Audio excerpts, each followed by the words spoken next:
live intro yet. I don't have my little 30-second intro. So we're just kind of doing a hello, everybody. We're live, kind of having fun with this part where it's kind of casually transitioning in. Hello, everybody. My name is Ken Stearns. I'm the host of the JAR Foundation podcast live. And we're doing this as a kind of a result of my JAR podcast show where it's face to face. And I sit down with a guest and we have 444 questions about life in a big jar. And they reach in one by one and pull out these heavy questions and we share. They share their opinion about the question. First is the definition of what it means to them, how they interpret the question, and then, the answer about what that question means to them based on their own life experience. And I've been, 200 interviews, 60 cities across the US last year, amazing people. At the same time, blown away by the struggles people have had, personal struggles, the mental health challenges, the journeys they've been through, and how a lot of them have done it by themselves for so long and managed to finally, and I think Chuck's story today is similar in that somewhere along the way, they find some help and they find out who they are. And, they're on that road to becoming a different person or a better version of themselves, probably is a better way to say it. So today, kind of really excited. We had a interesting back check, a little back talk with Chuck, and I got that was kind of a wow moment there for me to hear your little surprise part of the journey, and we'll get to that later. But Chuck, welcome to the show. Thanks for being a guest. And how about a little bit about who you are and what you're doing today? Yeah, well, thank you for inviting me to be part of this, Ken. I really appreciate sharing and talking to a lively conversationalist like yourself. So thank you.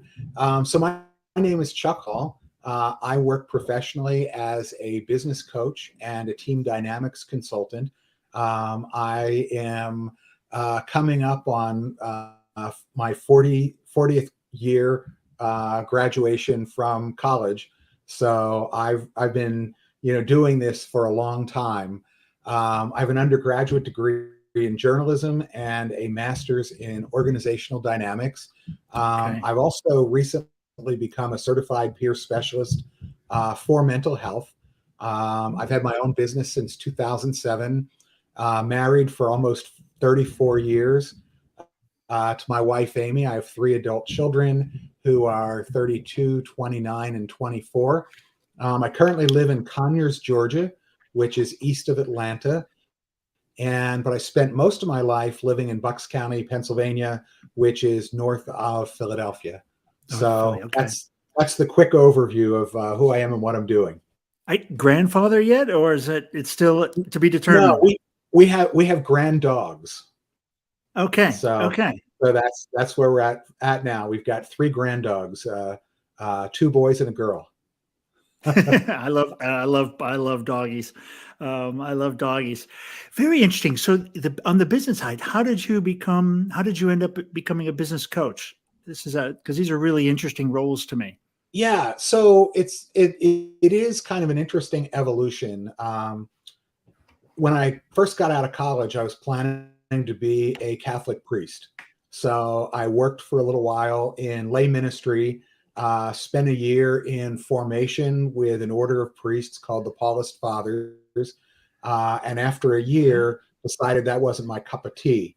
So I ended up working a little bit in social services, then got into corporate communications.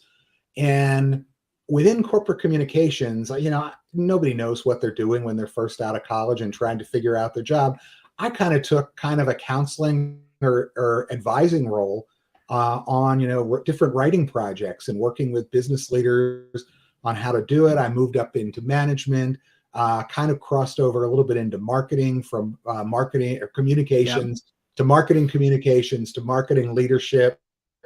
And as I moved up and got more experience, I kind of became an internal consultant to senior leaders on communications, on business strategies, on dealing with employee issues, and all manner of things. So when I was finally ready to start my own business, consulting and coaching seemed to be a really good path for me, and it's been a great fit. That's really interesting. I'm thinking of, my experience in corporate and the role of the communications team, even way different from the marketing team, but that communication sits on top of the whole. I mean, everything comes through you. If it's well positioned in the company, you do start to say, hey, this message, what you're saying over here doesn't line up with what they're marketing or this product positioning. I could see where this does lead to, you Yes. really do have this idea of how to stitch stuff together and start coaching people saying, hey, why is that message not aligned with this message? And if you figure that out as a good executive, yeah, you're going to be a coach. Yeah, and Ken, that's a Huh. great observation. My not the highest paid, but the best job that I ever had in the corporate world was I was overall head of communications for a company that no longer exists. It got purchased, called Provident Mutual Life Insurance Company, and I started Okay. there as the head of marketing communications. Then they added PR. Then they started to add like internet content, Okay. then some employee communications, crisis communications, M&A communications, strategic events. And, my friends in the company at one point teased me that, yeah, we just got a memo from Bob, who was our CEO. And it says, anytime we want to use words, we've got to consult you first. Right. And so it was good natured ribbing. But, the fact of the matter was that we Uh, had really good integrated communications throughout the company. And by yes. working with leaders of different divisions of the company, trying to get those messages trued up so that, Yeah. everything was going in the right direction. And, when you talk about crisis communications, M&A communications, all of that's very tricky. And we'd have leaders who'd want to say one thing, and a lawyer, I'd go to him and he would say, holy cow, they can't say that. That's not even accurate.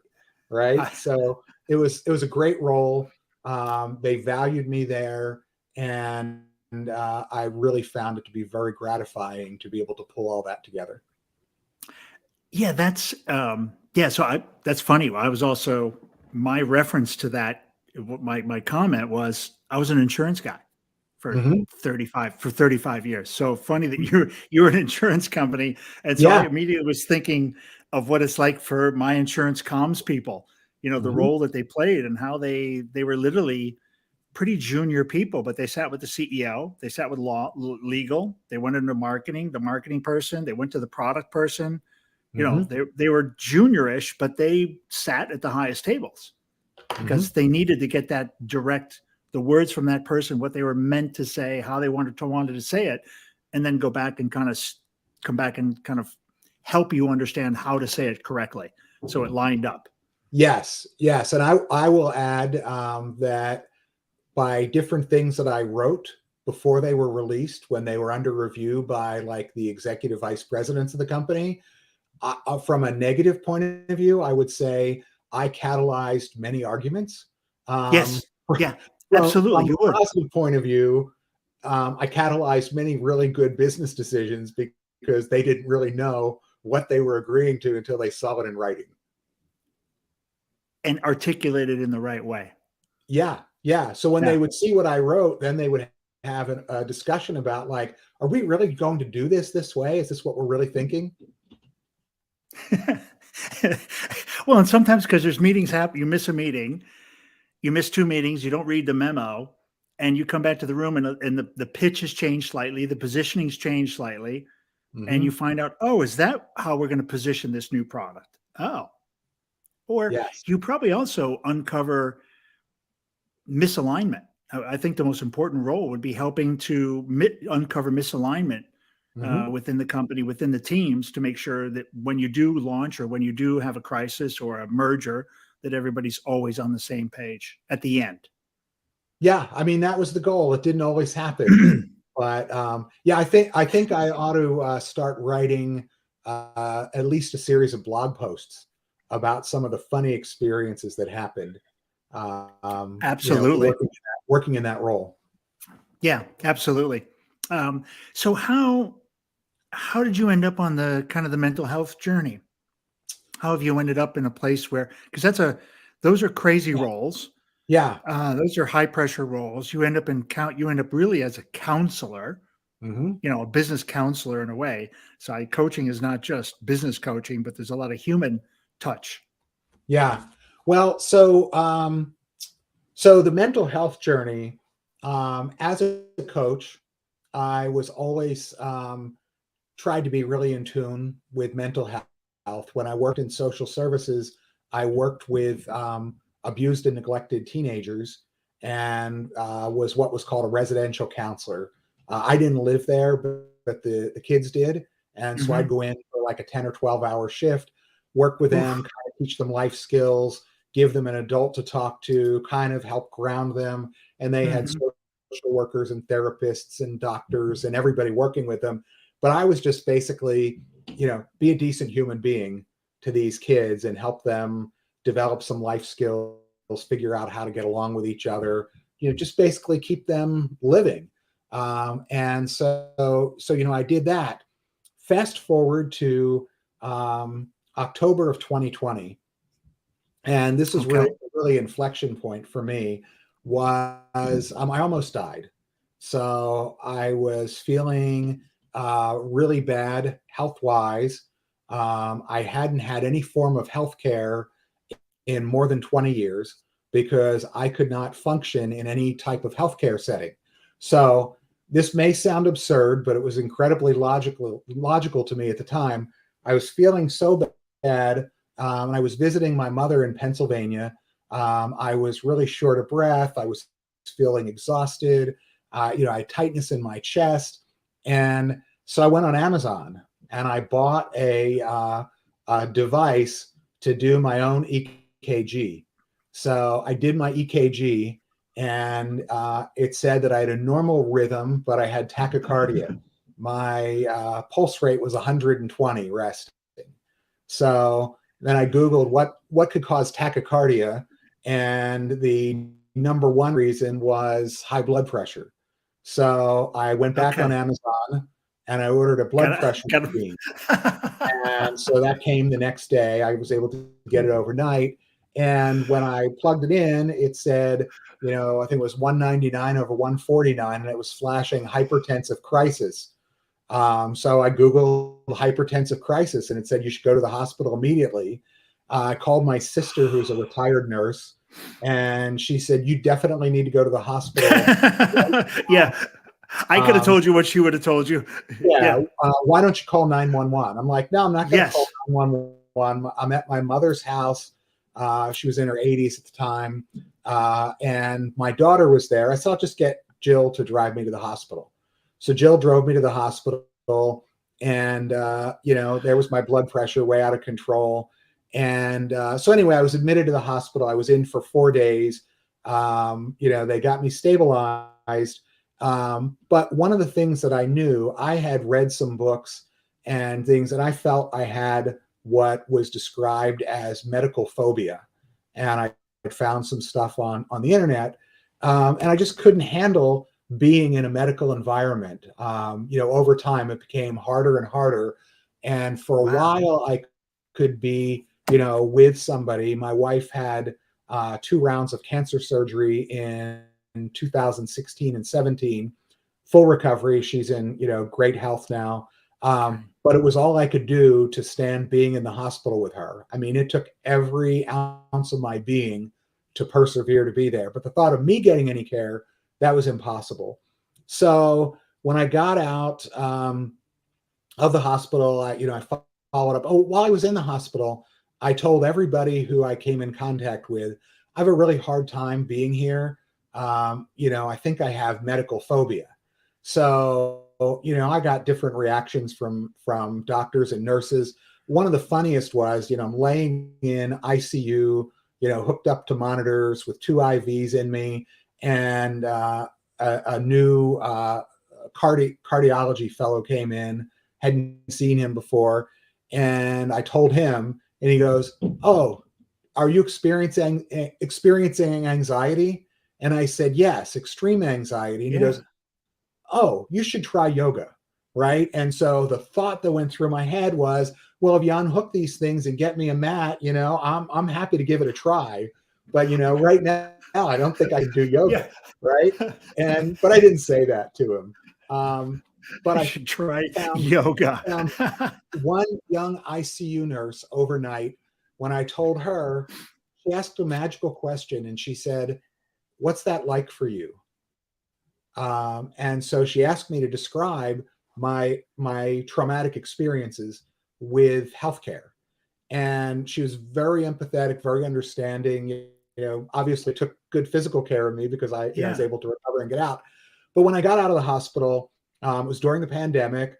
I jumped on telemedicine, found a therapist. First went with him. He said, "There's nothing wrong with you. You just need to be stronger. You're just afraid of going to the doctor. Just make appointments and go." And I said, "I haven't been able to go to the doctor in 20 years, and it almost killed me. That Yeah. seems a little extreme." And he goes, "Well, it is, but the answer is the same. Here's a link to a book. Read this book and you'll understand it. And after that, if you need to schedule another appointment with me, go ahead." So I was done with him. That was like the crappiest Shockingly, advice. that was the last time with him. Yeah, yeah. It was the crappiest advice anybody could ever give you about mental health. You're Suck it fine, up. nothing's wrong with you. Yeah, suck it up, be stronger. So next therapist I went to, she was really good, diagnosed me with generalized anxiety, taught me some coping skills that made, Okay. because now I've got this cardiac issue, I've got a kidney issue, I've got blood pressure that needs to be monitored. So I needed to live, I needed to be getting healthcare. Okay. And so basically, she taught me some coping skills, but then suddenly she was no longer available. No explanation. Just when I went to schedule my next appointment, it said she's not available, pick somebody else. So I felt like I was making progress with her. I reached out to her over like 2 to 3 weeks, got zero response. So I had to pick another person. Found Mm. this other guy. And in our first session, he said, "There's a heck of a lot more going on here than generalized anxiety. I have some ideas. I want to do some research, and I'll talk to you again when we meet next week." So next week, he said to me, "I want to ask you some questions and just play along with me, even though they might not make any sense." So he Okay. asked me a series of questions. One of them, and I won't go through all of them, was, "What day of the week do you like to go grocery shopping and where do you park?" And I said, "Monday or Tuesday morning, as early as possible. I definitely don't park near the entrance. I park pretty far away. And as long as I can get a spot next to one of those cart corrals where you put your cart back, I do that so I can get in, get out, get my groceries in the car, and leave as fast as possible." So then he revealed to me, he goes, "I work with a lot of veterans with PTSD, and you've answered all these questions exactly like veterans with PTSD." And he goes, "I think you have something that most people don't know about called medical PTSD." And he said, this very astute guy, he said, "Now, I think you're the kind of person who's not going to believe what I say unless you come to your own conclusion." So he said, You seem like that guy, Chuck. yeah, yeah. So he said, "Here's a link to an article. I want you to read it and then discuss it with me the next time we get together." So the article was about medical PTSD. I read it and I just went, "Holy cow, this explains it." And with my second therapist, she got really close to my Yeah. diagnosis. And um, I created an Excel file called My Traumatic Events.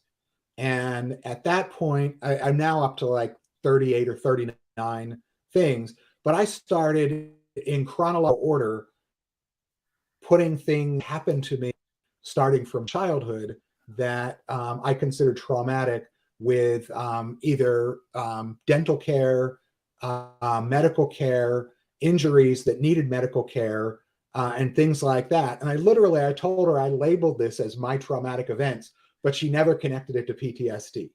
So he did, Ah. and he's my therapist now. More than a year later, he's just been amazing to work with. But in unpacking all of this, it really helped me to put a lot of things in context. It's helped me understand why I behave certain ways. Like one of my PTSD And by the way, there's something in mental health where, as a kid, my parents always used to say to me, and a lot of parents of my generation probably said this, what's wrong with you? Right? And so that's the way people often tend to think about mental health. What's wrong with you? The real question is what happened to you? Because avoiding healthcare environments where I was injured from childhood and where I was further traumatized as an adult, that's a survival behavior, right? I'm Yes. avoiding Yeah. the place where I was hurt. Yeah. Hypervigilance is another PTSD trait. And I find this funny now, and it's not funny when you're going through it, but every time I was in the grocery store, and why I liked going so early when there were a few people in the store, is every time I would turn a corner in the store, or if there was somebody in that aisle, I was hyper vigilant, and the thought went through my head: if they attacked me, could I take them? Right? And I'm not a brawler. I mean, the last time I was in a physical fight was, when somebody attacked me in college, and I had to defend myself, at 19 years old. But that was the thought that went through my head. And if it was a little old lady, I was like, okay, I'm fine. I got her.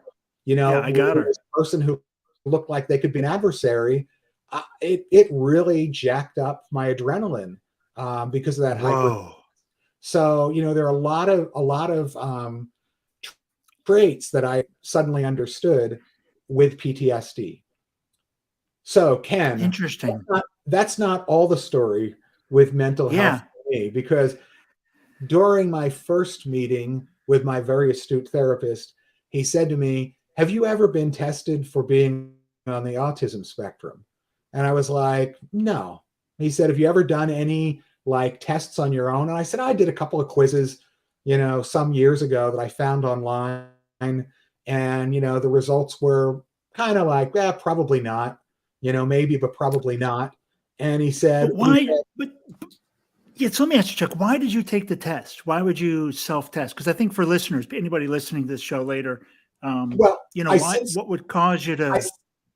I since have learned that anybody who self-tests is probably autistic. Because I think it was because, I've always felt like I see the world differently than other people. I think my brain is different than most other people. And I've always kind of felt that way. And I tend to be a pretty introspective person, which is often another autistic trait. But, so I guess I stumbled upon these things somewhere. And that was years before. So as a coach, I've had several clients who are autistic and have shared that with me, and others who I've suspected are autistic. But, I was able to work with them and understand them and provide support. So I considered myself an ally. And I went from, if you remember the show Minions, I went from ally to one of us. Yeah. Right. It's the way I look at it. The Minions going, one of us, one of us. Okay. Sorry. So back to the doctor. Yeah. How did he got you? So he sniffed it out. Yeah. In our very first meeting. So, I said, look, I'm really interested in this medical stuff. I'm not really interested in talking about that other stuff. And he was like, okay, fine. Through social media, and I'll give a shout out to her. I've become friends with an amazing person, Alex Pearson, who has been, she got her autism diagnosis in her mid-20s. And she shared a lot. Believe it or not, I found her on TikTok at first, doing TikTok videos about adults diagnosed with autism. And then I connected with her on LinkedIn, and she recommended a website where you could go and do autism self-tests with interpretations by a psychologist, how to understand your scores and whether, that means, you're more likely or less likely to be autistic. It does not qualify as a professional diagnosis. And we could go down a rabbit hole of self-diagnosed versus professional diagnosed autism. But when first time I met with Alex, before I was meeting with Alex for the first time, I went ahead and I did these tests. I wanted to be able to refer autistic clients to her because she's got a master's in psychology, and Oh, As this I is like to great. say, understands So autism. you took you took the test so you could refer other people to the test. Yes, because I wanted to experience it, right? And But then you so found out something. yes, I found out I was over threshold, meaning that I was likely to be autistic on pretty much all the tests. So when Alex and I finally had our first Zoom call, I shared with her, and Alex was like clapping her hands and bouncing up and down in her seat, saying, I knew it, I knew it. As soon as we started talking, I knew that you're autistic too. So I took that back to my therapist the next week, and I said to him, I said, "Hey, I want to talk to you. When we first met, you brought up autism." He said, "Yes." I said, "Well, I just did this series of tests." Explained to him. He goes, "What tests?" I told him the tests. "What are your scores?" I told him the scores, and he said, "Congratulations, you're unequivocally autistic." And I said, "Well, do I need to do more testing?" He goes, "No, all Yeah. those tests are valid. I've known it since the first time we talked." I said, "Well, why didn't you bring it up again?" He goes, "Because you said you wanted to focus on the medical Yeah. stuff, and that's what we've been doing." We got back around to it.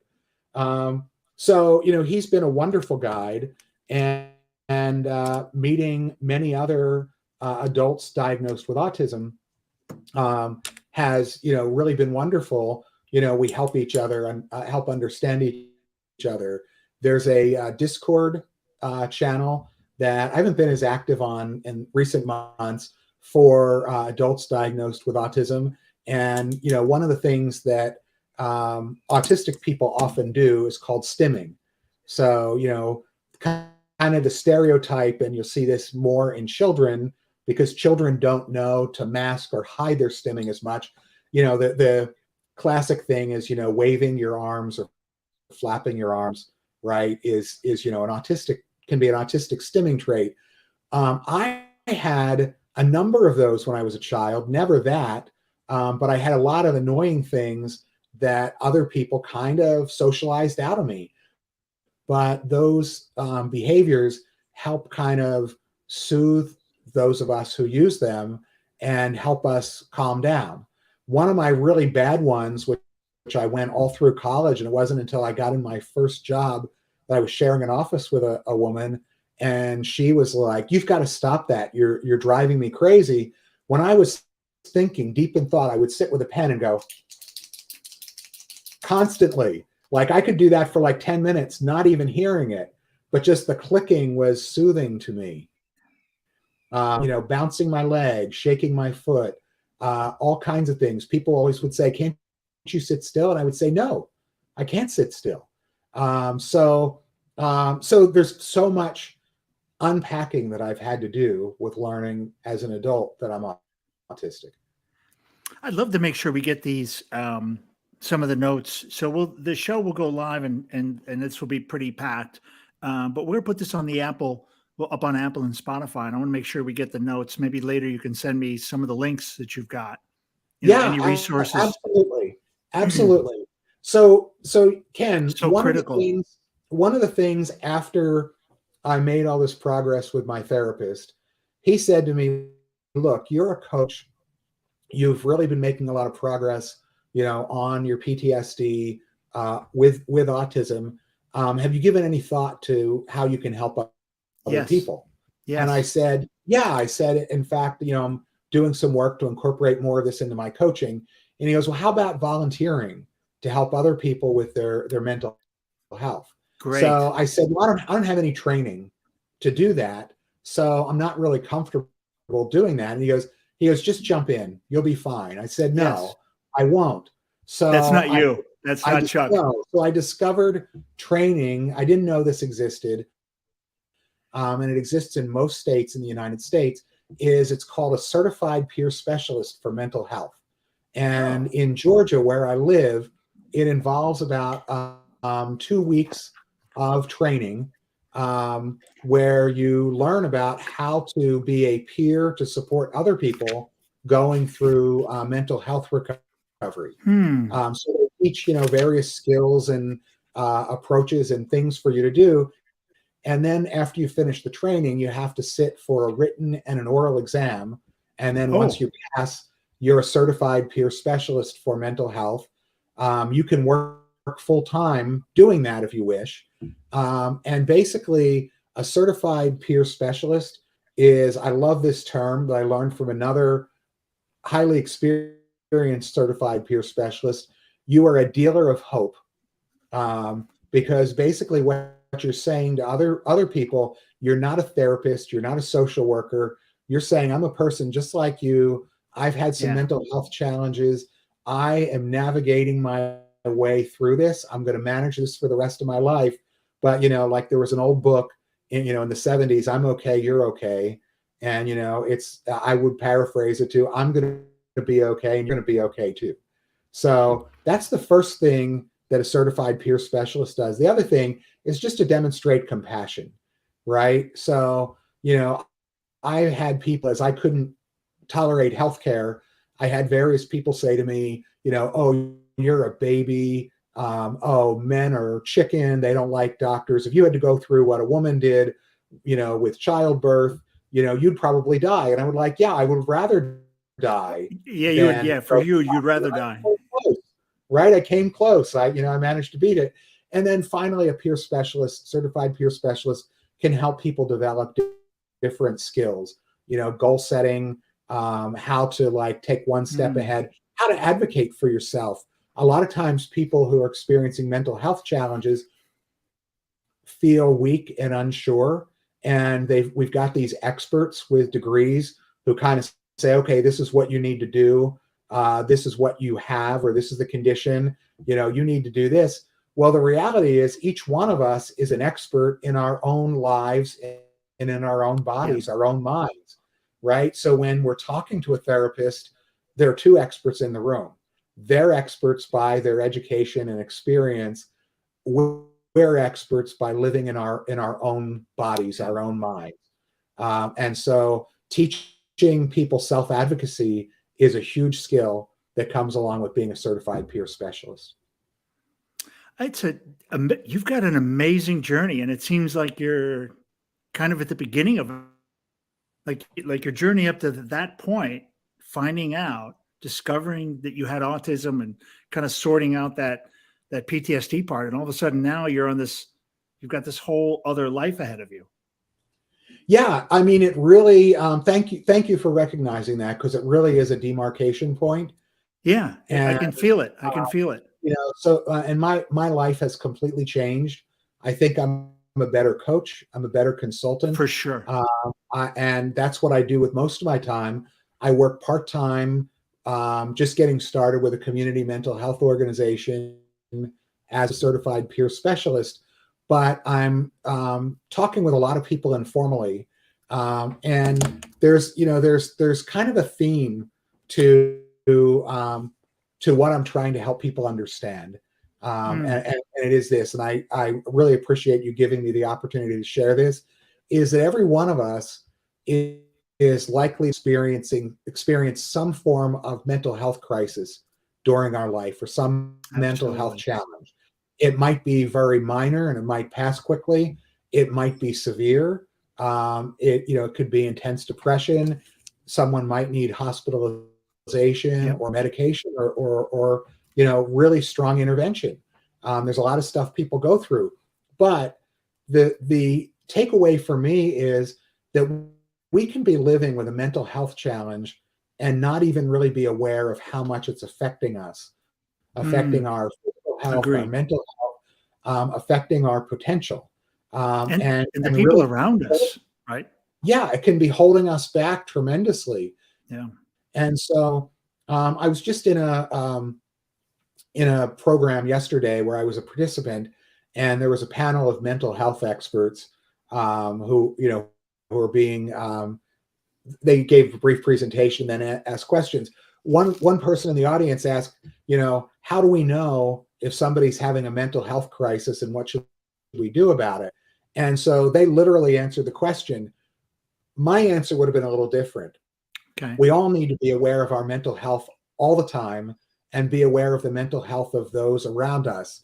It's kind of a cliche, but it's true. The whole thing, no one knows what anyone else is going through.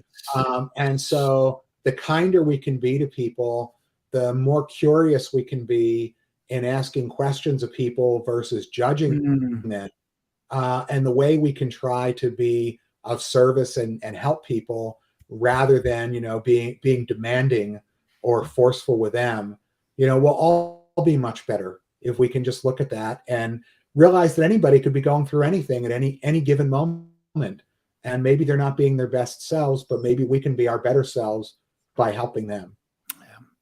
I That's one thing we shared before I started, just how surprised I am that how everybody I've met and shared their stories, at some point, them or somebody really close to them, real mental health crisis, and how they, and it's not, your story is not dissimilar, kind of finding, somehow navigating through and finding it out, and then what you do with the discovery of it and that information and how you go forward. This is yours is a great story, and I like what you're doing with it. I mean, I love what you're doing with it, which is embracing it, not kind of saying, "Oh, that's not me. I'm not autistic." It's like, okay, now what do we do? What do I do with that information? And now you're, the peer coaching. Great. That's an amazing step. Yeah, well, thank you, Ken. You bring up a really good point. So I have been accused is probably a strong word, but I've been called out for, oh, you're being too positive about your autism. You're being too positive about PTSD. Oh no, there can be bad days at any moment. So something I learned from my therapist, he suggested that because he's a veteran, he's like, there are a lot of veteran groups that would really appreciate, your support. And I said to him, I said, look, I haven't been through anything compared to what, veterans have been through. And he was like, if you sit in a room full of veterans with PTSD, everyone will think that everyone else has had it worse than they have. And that's one of the things, right? That, so people can get into, I actually learned this before I knew I had PTSD, but people often think like, oh, I'm not as bad off as so-and-so is, or oh, what they've been through is worse than I've been through. Yes. But we all do that. And with autism, I have looked at it and I said, well, maybe I'm not really autistic. I've talked to other autistic people who have said, I really don't think I'm autistic, but that's what the tests say. There's one person who is a friend of mine who has who, as soon as I got my diagnosis, I started thinking about people I know who I think are likely to be autistic. She was the first person who popped into my mind. We've had multiple conversations, and she is like, "No, I'm not autistic. I'm just introverted and extremely intelligent." And I'm like, "Okay, I can't diagnose anybody else. I can't, move anybody else." But there are moments of doubt, right? There are, I'm sure. when, like, oh, this doesn't seem real. And then I go back and I process my life, and I'm like, yeah, it is real. What an interesting journey. We're at a good spot to kind of say what else you want to leave the audience with. I mean, this has been, before I kind of throw it back to you, one is, I'm interested to take the test. It just sounds like me in so many ways. Even the medical trauma, like, I didn't have any manifestations, but I do like to park my car far away in the back. I prefer a good exit. I'm pretty vigilant as well, but I don't have the feelings of fear turning the corner. But I think I'm sure there's people that it would resonate with. So sure, I want to take that test. Yeah. Well, so first with PTSD, there are a lot of things that we as lay people don't realize can be linked to PTSD. So after my therapist and I were working and agreed upon the medical PTSD diagnosis, I started to think about some other things. And, I casually mentioned that I was in what could have been a horrific car crash. My car was destroyed on a highway by a truck driver who fell asleep and just like left his lane and smashed into the side of my car, spun my car around, T-boned me, and pushed me down the highway. And there was literally zero doubt. I just, very matter of fact, my thought was, okay, so this is how I die, right? While it's happening. While it's happening. Yeah. Yeah, while it was happening. And, they say that time slows down. Time did slow down. I saw my driver's side window break in slow motion. And then, the glass kind of exploded. I closed my eye. I had cuts on the side, like superficial cuts on the side of my forehead from the glass hitting me, but I closed my eyes because everything was in such slow motion. But I walked away from that with scratches. And my therapist said, okay, that one event could give you a lifetime of PTSD. Yes. So it's really good to kind of learn about PTSD and reflect on it. There's also something that a lot of us, there's a study called ACEs, which is childhood traumatic experiences. And so you can Google, ACEs quiz. If you put ACEs quiz in NPR, it gives you an article and a link to the quiz. And you can look back on your childhood. And so part of me being an autistic child was I interpreted different events differently. And I had, a lot of what was considered bad behavior because I was overstimulated. And I got injured as a child because I didn't pay attention, or I didn't believe, like, my father had a car repair business and he welded a big piece of steel. I was like 4 years old, maybe 3 years old. I was young. And he walked away and said, don't touch that. Well, the first thing I did was I went over and touched it. And, I had, serious burns, not third-degree burns, but serious burns on my hand. Had to go to the hospital. It was painful. Back then they did what they don't do now. They slathered my hand in some type of burn ointment and bandaged everything up. Burns probably got worse and more painful. But anyway, so I had a lot of experiences as a child that PTSD from child. So that's one of the things. Like, we may not even be aware that experiences were traumatic because we adapted and moved on, but they don't go away. They're buried and they harm us. So that's one thing. And I can share with you afterwards the link to an article on medical PTSD. On autism, there's a website called embrace-autism.com. And there are a series of free tests on embrace-autism.com that you can do, and it will give you some insights. Now, this does not replace getting a professional diagnosis if you want to do that, but it will give you good insights. And there are some people who do not want a professional diagnosis in their medical records. They may be concerned for employment or discrimination. Right. There may be visa issues in some countries or residency issues in some countries where they don't want an autistic person moving in, even though the person may be brilliant. They may have backwards thinking that, like, oh, this person's going to be a drain on our healthcare system. Yeah, sure. We're going to have to support them because it's considered a disability, right? Being autistic is considered a disability. The DSM-5 psychiatric manual or psychological manual considers autism to be autism spectrum disorder, meaning that there's something wrong with you. A disorder. It is a disorder. Yes. And, Ken, a funny story is when I told my dental hygienist, when, any update in your medical records, I said, yes, I'm on the autism spectrum. And she said, oh my gosh, you're very high functioning. And the thought that went through my head was, Yes, I've had my own business since 2007. Yeah. After a successful corporate career, I've got an Ivy League master's degree. I've got 3 wonderful children. I own my house. My wife and I have been married for over 30 years. Yeah, I'm pretty high functioning. I didn't say any of this, but I'm thinking, how high functioning are you? Right? Should we compare functioning levels?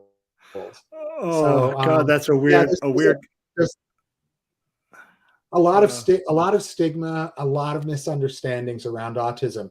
2 websites that are not online yet, but if anybody wants to connect with me on LinkedIn, I'm happy to talk to people one-on-one about autism or PTSD.